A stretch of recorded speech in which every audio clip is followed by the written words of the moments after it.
31 కాకుండా 25,000 రూపాయలు 25,000 రూపాయల లోపల తీసుకొస్తే మాత్రం ఖచ్చితంగా ఇది ఒక మంచి ఫోన్. అండ్ ఈ ఫోన్ని నేను అదే ప్రైస్ పాయింట్లో అమ్మాలనుకుంటున్నాను. ఒకవేళ అక్టోబర్ నవంబర్ వరకు 25,000 కోసం నేను వెయిట్ చేయలేను, ఇప్పుడు నేను పర్చేజ్ చేసుకుంటాను అనుకుంటే మాత్రం ఇన్స్టాగ్రామ్లో తరుణ్ తెలుగు టెక్ అని చెప్పని ఉంటుంది నా ఐడి. వీడియోలో అయిపోయింది, కెమెరా శాంపిల్స్ కూడా నేను తీసుకున్నాను కాబట్టి ఒకసారి నాకు మెసేజ్ చేయండి, ఫోన్ వెంటనే మీకు కొరియర్ చేసేస్తాను. చేతిలో 2 బాక్సులు ఉన్నాయి. ఇప్పుడు 2 ఫోన్ల గురించి మాట్లాడుతున్నాను అనుకుంటున్నారేమో, ఏం లేదు. ఇప్పుడు రియల్మీ GT60 గురించే మాట్లాడుకుందాం. నెక్స్ట్ రేపు పొద్దున మీకు పోకో F6 వీడియో కూడా వచ్చింది. 2 కూడా మే మంత్ ఎండింగ్ లో లాంచ్ అయిన 2 రాడ్లు ఫోన్లు అని చెప్పాలి. ఈ 2 ఫోన్స్ లో ఒక ఫోన్ కూడా మీరు పర్చేస్ చేయమాకండి. నేను క్లియర్ వెర్డిక్టే ఇప్పుడు చెప్పేస్తున్నా. నాకు పర్సనల్ ఇంటెన్షన్స్ ఏమీ లేవు. ఫోన్ బాక్స్ లో కాసేపు పక్కకు పెడదాం. ఈచ్ అండ్ ఎవ్రీ డిపార్ట్మెంట్ లో 2 ఫోన్స్ ని కంపేర్ చేసి చూసా. పోకో F6 గురించి మళ్ళీ మాట్లాడతా. కొనేటప్పుడే వీళ్ళు కొన్ని ఫేక్ ప్రామిసెస్ చేస్తున్నారు. ఫస్ట్ ఈ ర్యామ్ అండ్ రోమ్ కాన్ఫిగరేషన్ దగ్గరే ప్రతి ఫోన్ నేను రివ్యూ చేసే ఫోన్ 256GB పర్చేస్ చేస్తా. High and variant 12GB 256GB నే పర్చేస్ చేస్తా. బట్ దీంట్లో 8GB 128GB తీసుకున్నాం. దేనికి? LPDDR5X configuration, UFS 4.0 storage type అని చెప్పని వీళ్ళు ప్రతి చోట అడ్వర్టైజ్ చేశారు. అలానే లాంచ్ ఈవెంట్స్ లో కూడా సేమ్ మాట చెప్తూ వచ్చారు. బట్ ఇప్పుడు నేను ఫోన్ పర్చేస్ చేసిన తర్వాత వెబ్సైట్ లోకి వెళ్తే ఇప్పుడు 128GB UFS 3.1 storage type, 256GB 512GB దాంట్లో మాత్రం UFS 4.0 స్టోరేజ్ టైప్ అంట. హై అండ్ వేరియంట్ టెస్ట్ చేయాలి. హై అండ్ వేరియంట్ గురించి నా సబ్స్క్రైబర్స్ చెప్పాలి అని చెప్పి నేను అనుకుంటాను కదా. కొనేటప్పుడు ఒకటి, కొనిన తర్వాత ఒకటి అని చెప్పడం మేకింగ్ నో సెన్స్ అన్నట్లు నాకు అనిపించింది. ఈ ఒక్క పాయింట్ మీద కాదు, రిమైనింగ్ ఇప్పుడు డిస్ప్లేలో 6000 నిట్స్ వీల్ మెన్షన్ చేయడం, ఎయిర్ గెస్చర్స్ ని బాక్స్ మీద పెద్ద అక్షరాలతో AI అని చెప్పని ఇక్కడ రాశారు. ఇక్కడ AI ఫీచర్స్ ఏమి ఇంప్లిమెంట్ చేశారు. అండ్ జనాల్ని చాలా వరకు మోసం కూడా చేస్తున్నారు. ఇప్పటి వరకు రియల్మీ మీద some sort of positive corner ఉండేది, పోయింది. అండ్ వీడియో స్టార్ట్ చేసే ముందు ఒక పాయింట్ మాట్లాడుకుందాం. ఇప్పుడు ఈ రియల్మీ GT60 ఏదైతే ఫోన్ మీరు చూస్తున్నారో, ఈ ఫోన్ ఒకవేళ మీరు పర్చేస్ చేయాలి అనుకుంటే రెగ్యులర్ ప్రైస్ ఇదైతే కాదు. 31,000 రూపాయలకి వీళ్ళు లాంచ్ చేశారు కదా, ఇది రెగ్యులర్ ప్రైస్ కాదు. సామ్సంగ్ బాట పట్టినట్టు అనిపిస్తుంది నాకు. వెయిట్ చేయండి, సెప్టెంబర్ అక్టోబర్ టైమ్స్ లో దసరా దీవాలి సేల్స్ వస్తూ ఉంటాయి. ఆ సేల్ లో నాకు తెలిసి 25,000 రూపాయల లోపల అప్పుడు పర్చేస్ చేసుకోవడం బెటర్. ఇంకా రివ్యూలోకి వెళ్ళిపోదాం. బాక్స్ కంటెంట్స్ దగ్గర నుంచి మాట్లాడుకుందాం. అన్ని ఇస్తున్నారు బాక్స్ లో. స్క్రీన్ కవర్ వస్తుంది, 120W చార్జర్ వస్తుంది, Type C కేబుల్ వస్తుంది, సిమెట్రిక్ పిన్ అండ్ కేస్ అన్ని వస్తున్నాయి. కేస్ క్వాలిటీ కూడా బాగుంది. సో బాక్స్ కంటెంట్స్ పరంగా థమ్స్ అప్ ఇద్దాం. Next design, looks and build quality గురించి మాట్లాడుకుందాం. ఫస్ట్ ఫోన్ ఇక్కడ నుంచి మీరు చూడడానికి డిజైన్ చాలా బాగుంది కదా. బ్యాక్ గ్లాస్ బాడీ అండ్ ఇక్కడ ఏవో మెటల్ ఫినిష్, స్టెయిన్లెస్ స్టీల్ లాగా అనిపిస్తుంది. సూపర్ ఉంది అన్నట్లు అనిపిస్తుంది. రియాలిటీ అలా లేదు. ఇప్పుడు దగ్గరగా తీసిన షార్ట్స్ మీకు వేస్తాను, ఒకసారి చెక్ చేయండి. మొత్తం ప్లాస్టిక్ బాడీతో వస్తుంది. 30,000 రూపాయల ఫోన్ అన్నట్లు ఎవ్వరు అసలు ఎక్స్పెక్ట్ చేయరు. ఆ ఇన్ఫినిక్స్ ఫోన్లు, లావా ఫోన్, కెనాన్ చేతిలో ఫీల్ అలానే అనిపిస్తుంది. మీరు ఏమన్నా అనుకోండి, మీరు క్లీన్ చేసినా గానీ ఆ స్మడ్జెస్ అలానే పడుతున్నాయి. అక్కడ ఒక్క చాటే కాదు, కింద కూడా స్మడ్జెస్ పడుతూనే ఉన్నాయి. అసలు ఆరండి ఈ డిజైన్ మీద వీళ్ళు చేశారా అన్నట్లు నాకు అనిపిస్తుంది. రెగ్యులర్ గా అసలు ఫోన్ యూజ్ చేయబుద్ధి కాలేదు నాకు. సైడ్స్ మొత్తం పాలికార్బనేట్ బాడీతో వస్తుంది. 30,000లో నువ్వు తీసుకొస్తున్నప్పుడు ఖచ్చితంగా బ్యాక్ సైడ్ ఒకవేళ ప్లాస్టిక్ యూజ్ చేసినా గానీ కొంచెం క్వాలిటీ కనపడేలా అనిపించాలి. లేదా లెదర్ ఫినిష్ ఉంది కదా, ఇప్పుడు అందరూ లెదర్ బాడీని అక్వైర్ చేసుకుంటున్నారు. రియల్మీ 12 Pro Plus లోనే మనకు లెదర్ ఫినిష్ ఉంది. దీంట్లో కూడా అక్వైర్ చేసుకుంటే బాగుండేది అనిపించింది. అండ్ నెక్స్ట్ కేస్ వేసుకున్నప్పుడు కూడా అంతే, డిజైన్ అసలు ఏం కనపడట్లేదు. మొత్తం డిజైన్ స్పాయిల్ అయిపోయింది. అండ్ మధ్యలో ఈ లుక్, దీని మీద కేస్ వేసినా గానీ ఈ ఫింగర్ ప్రింట్స్ మాత్రం అగ్లీగా కనబడుతున్నాయి. అదొకటి మీరు గుర్తుపెట్టుకోండి. మెయింటైన్ చేయడం కొంచెం కష్టం. ఫ్రంట్ బిల్డ్ క్వాలిటీ మాత్రం కార్నింగ్ గోల్డ్ గ్లాస్ విక్టర్స్ 2 ప్రొటెక్షన్ తో వస్తుంది. అక్కడ మాత్రం థమ్స్ అప్ ఇవ్వాలి. స్క్రీన్ ప్రొటెక్షన్ కొంచెం బెటర్ ఉండిద్ది. అండ్ వెయిట్ 191 grams లో తీసుకొచ్చారు. 5500 mAh బ్యాటరీ ఉంది. Appreciable battery.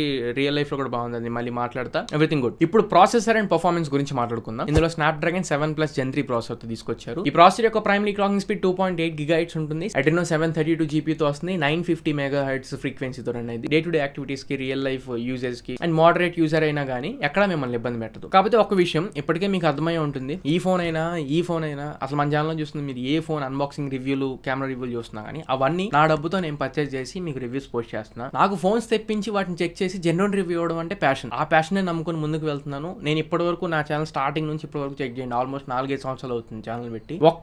ఒక్క బెట్టింగ్ యాప్ కూడా నేను ఇప్పుడు దాకా ప్రమోట్ చేసింది లేదా. నా ఛానల్లో అనవసరమైన ప్రమోషన్స్ ఒక్కటి కూడా నేను చేయను. ఒక్కటే మిమ్మల్ని అడుగుతున్నాను, కంటెంట్ నచ్చి వర్త్ ఉంది అనుకుంటే మాత్రం, కాంటెంట్ వాల్యూ ఉంది అనుకుంటే మాత్రం ఇలాంటి జెన్యూన్ వీడియోస్ కోసం జస్ట్ సబ్స్క్రైబ్ చేసుకుని చాలు. నేను జెన్యూన్ వీడియో చేసినప్పుడు సబ్స్క్రైబర్ కౌంట్ పెరిగింది అనుకోండి, చాలా మోటివేషన్ అనిపించింది. ఇలాంటి వీడియోస్ చేయాలి, ఇంకా నాకు చాలా మంది సపోర్ట్ చేస్తున్నారు అని చెప్పి నేను ఒక విల్ పవర్ తో ఇంకా ఎన్నో వీడియోస్ మీ ముందు తీసుకొస్తూ ఉంటా. సబ్స్క్రైబ్ చేసుకోండి. 100K సబ్స్క్రైబర్స్ కి రీచ్ అవ్వాలని చెప్పాను. ఒక టార్గెట్ తో, ఒక సంకల్పంతో ముందుకు వెళ్తున్నాను. బట్ పర్ఫార్మెన్స్ పరంగా ఎక్కడ థ్రాట్లింగ్, లాగ్స్ వీటి పరంగా నేనేం అబ్జర్వ్ చేయాలి. అండ్ రెగ్యులర్ గా యాప్స్ కూడా ఎక్కడ క్రాష్ అవుతున్నట్లు కూడా నాకు అనిపించలేదు. నేను 1.27 మిలియన్ వరకు ఎక్స్పీరియన్స్ చేశాను. అండ్ CPU థ్రాట్లింగ్ చేసినప్పుడు 92-93% దగ్గర థ్రాటిల్ అయింది. దీంట్లో గేమింగ్ కూడా నేను చెక్ చేశా, మంచిగానే వచ్చినాయి. ఈ 30,000 రూపాయల ప్రైస్ పాయింట్స్ లో పర్లేదు, బాగుంది. అండ్ గేమ్స్ ఆడుతున్నప్పుడు కూడా ఎక్కువ ఫ్రేమ్స్ డ్రాప్స్ నేను అబ్జర్వ్ చేయలేదు. అలానే ఎక్కువ థ్రాటిల్ అవుతున్నట్లు కూడా నేను అబ్జర్వ్ చేయలేదు. అండ్ ఇంకొక main con, smooth and extreme support ఉంది. BGMI ఆడుకుంటున్నప్పుడు 90 FPS సపోర్ట్ లేదు. స్టాండర్డ్ మిస్ అవుతుంది, ఆ రేంజ్ లో లేదు అన్నట్లు అంటున్నాను. అండ్ జైరో అంతా బానే ఉంది. గేమ్స్ ఆడుకుంటున్నప్పుడు మీకు సెన్సర్స్ అదే బానే పనిచేస్తున్నాయి. అండ్ పింగ్ కానివ్వండి, నెట్వర్క్ కానివ్వండి, ఎవ్రీథింగ్ గేమ్స్ ఆడుకుంటున్నప్పుడు బానే ఉంది. బట్ లాంగ్ టర్మ్ గేమింగ్ చేసినప్పుడు మాత్రం కొంచెం హీట్ ఎక్కువ ప్రొడ్యూస్ చేస్తున్నట్లు అనిపించింది. ఈ కెమెరా పక్కన అండ్ అలానే సేమ్ స్పాట్ లో డిస్ప్లే మీద మీకు చేతిలో పట్టుకుంటున్నప్పుడు లెఫ్ట్ సైడ్ చెప్పాలంటే హీట్ ఫీలింగ్ మీకు వస్తుంది. అది మేబీ వీళ్ళు సాఫ్ట్వేర్ అప్డేట్ లో ఫిక్స్ చేయొచ్చు. కాకపోతే ప్రాసెసర్ మాత్రం ఫుల్ ఫ్లెడ్జ్డ్ గా ఇది గేమింగ్ కి ready out of the box కాదు, ఇంకా ఆప్టిమైజ్ చేయాలి. నెక్స్ట్ ఇప్పుడు ర్యామ్ అండ్ రోమ్ కాన్ఫిగరేషన్ గురించి మాట్లాడుకుందాం. LPDDR5X కాన్ఫిగరేషన్ తో వస్తుంది. స్టోరేజ్ టైప్స్ UFS 4.0 అని చెప్పని అంటున్నారు. చెప్పడం 4.0 అని చెప్పని అడ్వర్టైజ్ చేశారు. బట్ రియల్ లైఫ్ ఇప్పుడు మీరు వెబ్సైట్ లో చెక్ చేసుకుంటే UFS 3.1 ఫర్ 8GB 128GB అని చెప్పని మెన్షన్ చేసి ఇప్పుడు స్టార్ మార్క్ వేసి మెన్షన్ చేశారు కొనుక్కునేటప్పుడు. ఇంకా మల్టీ టాస్కింగ్ పరంగా మాట్లాడితే ఒకటి మెయిన్ ఇప్పుడు మీకు లైవ్ లో చూపించేస్తా కొన్ని రెగ్యులర్ గా మనం యూస్ చేసుకునే యూట్యూబ్ కానివ్వండి, చిన్న యాప్స్, చిన్న గేమ్స్ ఏవైతే ఉంటాయి అవన్నీ మెమరీలో ఉంచుకుంటుంది. అన్ని యాప్స్ మెమరీలో ఉన్నాయి. ఇప్పుడు నేను ఏం చేస్తానంటే ఒక హెవీ గేమ్ యాప్ ఏదైనా ఉంటే ఇప్పుడు Antutu ఉంది, ఇది ఓపెన్ చేసిన తర్వాత మిగతా యాప్స్ అన్ని కూడా మిస్ అయిపోయినాయి. ఒకసారి చెక్ చేశారా? ఇది ఒక్కటే ఇప్పుడు ర్యామ్ లో ఉంది, మిగతా అన్ని ఆటోమేటిక్ ఇదే క్లోజ్ చేసేసింది. ఇప్పుడు మనం ఇంపార్టెంట్ ఫైల్లో కానీ ఎగ్జాంపుల్ ఏదైనా స్ప్రెడ్ షీట్ ఏదో ఒకటి మనం పెట్టుకుంటాం, అదే డ్రాఫ్ట్ లో సేవ్ అయి ఉంచుకోము. ఆర్ఎల్స్ మెయిల్ ఏదో 50% రాసాము, ఇంకో 50% రాయాలి. ఇప్పుడు మెమరీ మేనేజ్మెంట్ లో లేదు. యాప్ ఏమైనట్లు ఇప్పుడు ఏ యాప్ ఓపెన్ చేసినా మళ్ళీ ఫ్రెష్ గా స్టార్టింగ్ నుంచి ఓపెన్ అయింది. ఇది ఓపెన్ చేసినా కానీ ఫ్రెష్ గా ఓపెన్ అవుతుంది. And at the same time BGMI open చేసినా ఫ్రెష్ గా ఓపెన్ అవుతుంది. ఏం ఉపయోగం LPDDR5X కాన్ఫిగరేషన్ ఇచ్చి అండ్ ఎక్స్టెండెడ్ ర్యామ్ ఇంకొక 8GB వరకు ఇచ్చారు, ఏం ఉపయోగం లేకుండా పోయింది. వీటిని కావాలంటే వీళ్ళు సాఫ్ట్వేర్ అప్డేట్స్ లో రిజాల్వ్ చేసి ఇంకొంచెం ఫోన్ ఆప్టిమైజ్ చేయగలరు. And storage types UFS 3.1 storage type తో వస్తుంది. ఇవి ఓన్లీ మీరు USB Type-C పెన్ డ్రైవ్స్ ఏమైనా యూస్ చేసి ఆర్ఎల్స్ SSDs కనెక్ట్ చేసి మీరు ఏమన్నా ట్రాన్స్ఫర్స్ పెట్టుకోవాలనుకుంటే అప్పుడు మీరు నోటీస్ చేస్తారు కొంచెం తక్కువ స్పీడ్స్ ని. అంతకు మించి మీరు regular day to day life activities లో అయితే స్టోరేజ్ టైప్స్ పరంగా మీరు ఏమి నోటీస్ చేయలేరు. అండ్ అవి ఎక్కడ మిమ్మల్ని ట్రబుల్ చేయవు. అండ్ ఇప్పుడు networking, signal reception and wifi speeds పరంగా మాట్లాడతాం. వైఫై స్పీడ్స్ మాత్రం చాలా బాగున్నాయి. వైఫై 6 కి సపోర్ట్ చేస్తుంది, బ్లూటూత్ వర్షన్ 5.4 కి సపోర్ట్ చేస్తుంది అండ్ 15 5G బ్యాండ్స్ ఉన్నాయి. జియో ఇప్పుడు అంత బాగలేదు, 5G స్టాండ్ బై కనబడుతుంది, బట్ స్పీడ్స్ మాత్రం అంత నేను నోటీస్ చేయలేకపోతున్నాను. కాల్స్ మాట్లాడుతున్నప్పుడు కూడా ఏమి ఇబ్బంది లేదు. Out of the box Google dialler తో వస్తుంది అండ్ గూగుల్ మెసెంజర్ తో వస్తుంది. మీరు కాల్స్ మాట్లాడుకునేటప్పుడు ఎవరైనా రికార్డ్ చేయాలనుకుంటే ఆ బీప్ సౌండ్ లేకపోతే ఆ అనౌన్స్మెంట్ ఏదో ఒకటి వచ్చింది కాల్ రికార్డ్ అవుతుందని. అది కాదు అనుకుంటే ఓ డైలర్ యూస్ చేయండి, ఒప్పో వాళ్ళది. ఇప్పుడు డిస్ప్లే గురించి మాట్లాడుకుందాం. ఇది ఇంకో చరిత్ర, ఇంకొక చాప్టర్ ఇది. దీని గురించి మాట్లాడితే ఇది 6.718 స్క్రీన్ తో వస్తుంది. చాలా పెద్ద టాలర్ ఉంటుంది. మీకు వన్ హ్యాండ్ యూస్ చేయాలనుకుంటే మాత్రం పైకి కిందకి యూస్ చేసుకోవడానికి 2 చేతులు ఖచ్చితంగా మీరు వాడాల్సిందే. లేడీస్ ఒకవేళ వాడాలనుకుంటే కొంచెం చిన్న చేతులు ఉంటాయి కాబట్టి ఇంకొంచెం డిఫికల్ట్ ఉండేది వాడడానికి. 6.718 స్క్రీన్ 120Hz రిఫ్రెష్ రేట్ కి సపోర్ట్ చేసిద్ది. 6000 nits peak brightness nits and LTPO panel అని చెప్పి వీళ్ళు మెన్షన్ చేశారు. 6000 nits ఎవడరా బాబు అసలు రియల్ లైఫ్ లో అసలు ఎక్కడ కనబడుతుందో నాకు అర్థం కావట్లా.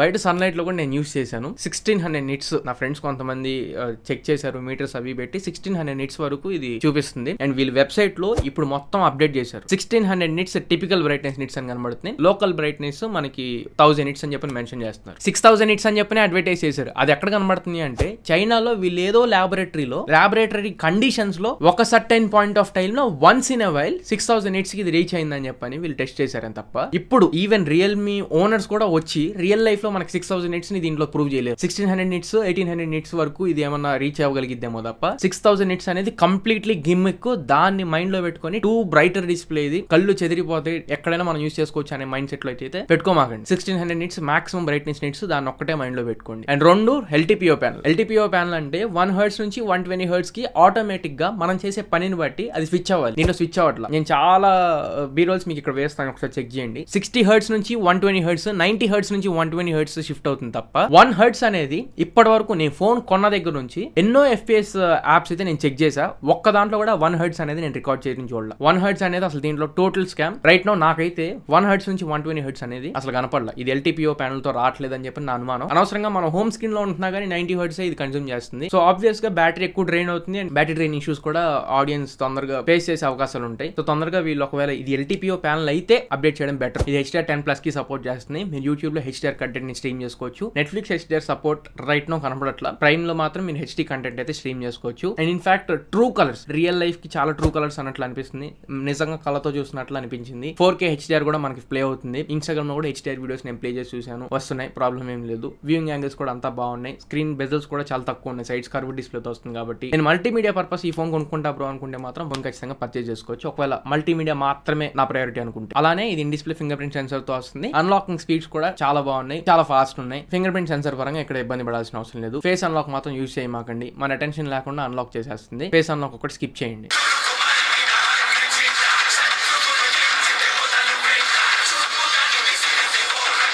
స్పీకర్స్ నాకు నచ్చినాయి. యాక్చువల్లీ స్టీరియో స్పీకర్స్ తో వస్తున్నాయి. రెండింటి యొక్క డిస్ట్రిబ్యూషన్ కూడా బాగుంది. వర్టికల్ గా చూసినప్పుడు మాత్రం మీకు టాప్ నుంచి కొంచెం తక్కువ సౌండ్ వచ్చింది. మీరు కొంచెం ఇలా ల్యాండ్స్కేప్ లో షిఫ్ట్ చేసుకున్నప్పుడు మాత్రం కొంచెం బ్యాలెన్స్ సౌండ్ వస్తున్నట్లు నాకు అనిపిస్తుంది. ఇంకొంచెం లౌడ్ వస్తే బాగుండేది అనిపించింది. బట్ సౌండ్ వచ్చినంత వరకు డీసెంట్ ఉంది. ప్రీమియం సౌండ్ అయితే లేదు. ఎస్పెషల్లీ 30,000 రూపాయల్లో వచ్చే స్పీకర్స్ లో అయితే అనిపించట్లా. సౌండ్ క్వాలిటీ బానే ఉంది, బట్ నాట్ వెరీ ప్రీమియం. అలానే డిస్ప్లే లో మిస్ అయినవి ఒకటి డాల్బీ విజన్ మిస్ అవుతుంది. అండ్ సౌండ్ పరంగా డాల్బీ అట్మాస్ లేదు. ఈవెన్ మీరు హెడ్ ఫోన్స్ యూస్ చేసినా, బ్లూటూత్ యూస్ చేసినా, ఏది యూస్ చేసినా డాల్బీ అట్మాస్ మీకు ఈ ఫోన్ లో లేదు. డాల్బీ విజన్ కూడా లేదు. అండ్ ఇప్పుడు కెమెరాస్ గురించి మాట్లాడుకుందాం. Rare side dual camera setup తో వస్తుంది. డ్యూయల్ టోన్ ఫ్లాష్ తో వస్తుంది. ఫ్లాష్ బాగుంది. టార్చ్ చేసుకున్నప్పుడు మనం ఐఫోన్ లో లాగా మనం టార్చ్ ఇంటెన్సిటీని అడ్జస్ట్ చేసుకోవచ్చు. టార్చ్ మాత్రం నాకు నచ్చింది. కెమెరాస్ గురించి మాట్లాడితే 50 megapixel main camera, 8 megapixel wide angle censor తీసుకొచ్చారు. సరే 8 మెగాపిక్సెల్ నెంబర్ ని పక్కకు పెడదాం. క్వాలిటీ ఎలా ఉందో ఒకసారి మీకు కొన్ని శాంపిల్స్ కూడా ఇక్కడ వేసి చూపిస్తాం. ఒకసారి చెక్ చేయండి. తర్వాత డెడికేటెడ్ కెమెరా రివ్యూ కూడా వచ్చింది మన ఛానల్ లో ఈ ఫోన్ కి సంబంధించి. 30,000 పెడుతున్నాం కదా, ఖచ్చితంగా మీరు కెమెరాస్ కూడా చెక్ చేయాల్సిన అవసరం మీకు ఎంతైనా ఉంది. అండ్ ఇప్పుడు cameras 50 megapixel main camera, Sony LYT600 sensor తో వస్తుంది. 79 డిగ్రీస్ ఫీల్డ్ ఆఫ్ వ్యూ లో మనం ఫోటోస్ ని క్యాప్చర్ చేసుకోవచ్చు. And video recording capabilities 4K 60 FPS వరకు సపోర్ట్ ఉంది. ఫ్రంట్ కూడా దీన్ని 4K 30 FPS వరకు వీడియో రికార్డ్ చేసుకునే ఇంప్లిమెంటేషన్ తీసుకొచ్చారు.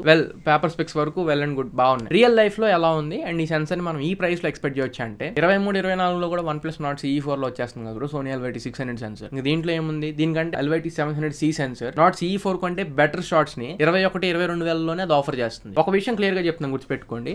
రియల్మీ దీన్ని మాత్రమే నేను పాయింట్అవుట్ చేయట్లేదు. ఈవెన్ పోకో F6 అయినా కానీ ఈ రెండు ఫోన్స్ కంటే కూడా Moto H50 fusion and Nord CE4 even better output ని మనకు ప్రొడ్యూస్ చేస్తాయి ఇన్ టర్మ్స్ ఆఫ్ కెమెరాస్ మాట్లాడుకుంటే. బాగున్నాయి, కాకపోతే 30,000 రేంజ్ అయితే లేవు. మెయిన్లీ కెమెరా ఓరియంటెడ్ ఫోన్స్ కాదు. అండ్ GT సిరీస్ కూడా వీళ్ళు కెమెరాస్ ని మైండ్ లో పెట్టుకొని తీసుకురారు. పర్ఫార్మెన్స్ అంటారు, రేపు మాట్లాడు. సో ఇది ప్రైస్ తగ్గించి తీసుకొచ్చి ఉంటే ఖచ్చితంగా ఈ కెమెరాస్ ని మనం మెచ్చుకుని ఉండేవాళ్ళం. బట్ ప్రైస్ ఎక్కువ ఉంది కాబట్టి మెచ్చుకోలేకపోతున్నాను. అవుట్పుట్ పరంగా ఈ ప్రైస్ కి మ్యాచ్ అవ్వట్లేదు తప్ప ఫోటోస్ అయితే తీసిపడాల్సిన అవసరం ఏం లేదు. ఎస్పెషల్ గా దీంట్లో పోర్ట్రేట్ షాట్స్ 2x లో మనం క్యాప్చర్ చేసుకోవచ్చు. ఈవెన్ లో లైట్ లో కూడా పోర్ట్రేట్ షాట్స్ స్టడీగా మనం షాట్స్ క్యాప్చర్ చేస్తే బాగున్నాయి. షట్టర్ డిలే లేదు, షట్టర్ బాగానే క్యాప్చర్ చేస్తుంది, అంత బాగానే ఉంది. HDR కూడా ఈవెన్ బాగుంది, బట్ డీటెయిల్స్ మిస్ అవుతున్నాయి. వైడ్ యాంగిల్ సెన్సర్ లో 8 మెగాపిక్సెల్ కెమెరా తీసుకొచ్చారు. ఏదో ఫోటో క్యాప్చర్ చేయాలి కాబట్టి చేస్తున్నామే తప్ప డీటెయిల్స్ నేను జూమ్ చేసి చెక్ చేసుకుంటాను అనుకుంటే మాత్రం ఇబ్బంది పెడతారు. ఇంకా ఇన్ డీటెయిల్ గా నేను కెమెరా రివ్యూలో డెడికేటెడ్ గా మాట్లాడతా. And front facing camera 32 megapixel camera తీసుకొచ్చారు. సోనీ IMX615 సెన్సర్ తీసుకొచ్చారు. 90 డిగ్రీస్ ఫీల్డ్ ఆఫ్ వ్యూ లో మనం ఫోటోస్ ని వీడియోస్ ని రికార్డ్ చేసుకోవచ్చు. 4K 30 FPS సపోర్ట్ ఉంది. అలానే ఫోటోస్ కూడా కొంచెం బాగానే ఉన్నాయి, కాకపోతే డీసాచురేట్ అయినట్లు నాకు అనిపించింది. కలర్స్ అన్ని ఇంకొంచెం బెటర్ గా ప్రొడ్యూస్ చేయొచ్చు. కెమెరాస్ గురించి డెడికేటెడ్ గా వీడియోలో మాట్లాడతా. నెక్స్ట్ ఇప్పుడు బ్యాటరీ అండ్ ఛార్జింగ్ స్పీడ్స్ గురించి మాట్లాడుకుందాం. ఇందులో 5500 mAh బ్యాటరీతో వస్తుంది. బెస్ట్ బ్యాటరీ, ఇన్ఫాక్ట్ 30,000 రూపీస్ లో నాకు తెలిసి one of the fine and best battery. And 120 what charger వస్తుంది. 0 to 50% ఛార్జ్ అవ్వడానికి 13-14 మినిట్స్ అయితే పట్టింది. అరౌండ్ 10 మినిట్స్ అని వీళ్ళు మెన్షన్ చేశారు. ఫుల్ ఛార్జ్ మాత్రం 33-34 మినిట్స్, ఆల్మోస్ట్ ఒక హాఫ్ అన్ అవర్ లో ఫుల్ ఛార్జ్ అయిపోతుంది. స్పీడ్స్ చాలా బాగున్నాయి. 120 వాట్ కి జస్టిస్ చేసినట్లు అనిపించింది. అండ్ బ్యాటరీ యూసేజ్ కూడా గేమ్స్ ఆడుతున్నప్పుడు మాత్రం డ్రాప్ అవుతుంది బాగా. BGMI ఆడుతున్నప్పుడు, స్మూత్ అండ్ ఎక్స్ట్రీమ్ ఆడుతున్నప్పుడు నేను చెక్ చేసినప్పుడు మాత్రం బాగా డ్రాప్ అయింది.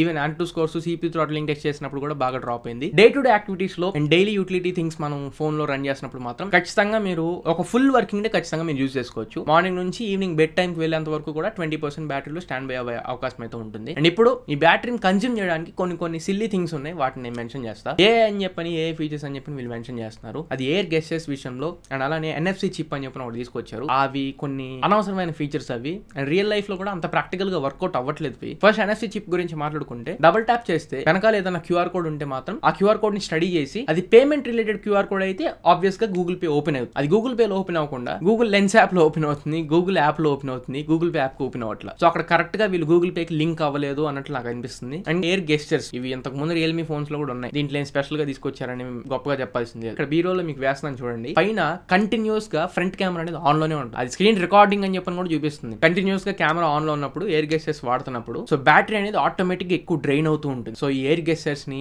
AI ఫీచర్స్ ని, NFC చిప్ ని, ఇవన్నీ మనకి ఉపయోగపడే ఫీచర్లు ఏమీ కాదు. అండ్ నెక్స్ట్ ఇంకా ఆండ్రాయిడ్ వర్షన్స్ అండ్ UI గురించి మాట్లాడదాం. అవుట్ ఆఫ్ ది బాక్స్ ఇది Android 14 out of the box వస్తుంది. 5th April సెక్యూరిటీ ప్యాచ్ మీద రన్ అవుతుంది based on Realme UI 5.0. But UI పరంగా మాట్లాడితే 30,000 రూపాయల ఫోన్ అమ్ముతున్నారా, 10,000-15,000 రూపాయల ఫోన్ అమ్ముతున్నారా ఒకసారి ఆలోచించుకోవాలి. ఫోన్ బూట్ అప్ చేసిన దగ్గర నుంచి ఇప్పుడు వరకు మీకు వీడియో అప్లోడ్ చేసినంత వరకు కూడా కంప్లీట్లీ యాప్స్ అయితే మరి దారుణం. మొత్తం మెనూ పైన స్క్రోల్ చేసిన తర్వాత ఒక్కొక్క రోలో ఒక్కొక్క బ్లోట్వేర్ యాప్ ఖచ్చితంగా కనబడి అంత బ్లోట్వేర్ ఉంది. మీరు అన్ఇన్స్టాల్ చేసుకోవాలనుకుంటే కొన్ని అన్ఇన్స్టాల్ చేసుకోవచ్చు, కానీ కొన్ని యాప్స్ అన్ఇన్స్టాల్ చేయడానికి లేదు. App market, Finshell pay, hot apps, hot games, ఇవన్నీ అన్నెసెసరీ స్టఫ్ మొత్తం కనబడుతుంది. అండ్ ఈవెన్ ఏదైనా యాప్ ఓపెన్ చేయడానికి మీరు జస్ట్ పైన సర్చ్ బార్ ఓపెన్ చేస్తే కింద మోర్ యాప్స్ అని చెప్పని file recovery, file manager, share it ఇవన్నీ కనబడుతున్నాయి. లేదు నేను సెట్టింగ్స్ అని చెప్పని ఏదన్నా సెర్చ్ చేయాలని చెప్పి క్లియర్ చేస్తే fruit bubble shoot, water shot, dream piano, ఏవేవో పిచ్చి గేమ్స్ అన్ని కూడా ఇక్కడ కనబడుతున్నాయి. అయిపోతున్నాయి. ఇది కాకుండా బంపర్ ఆఫర్ గ్లాన్స్ అని చెప్పని ట్యాప్ ఒకసారి మనకు నోటిఫికేషన్ పంపుతుంది. Glance for lock screen turn on చేసుకోండి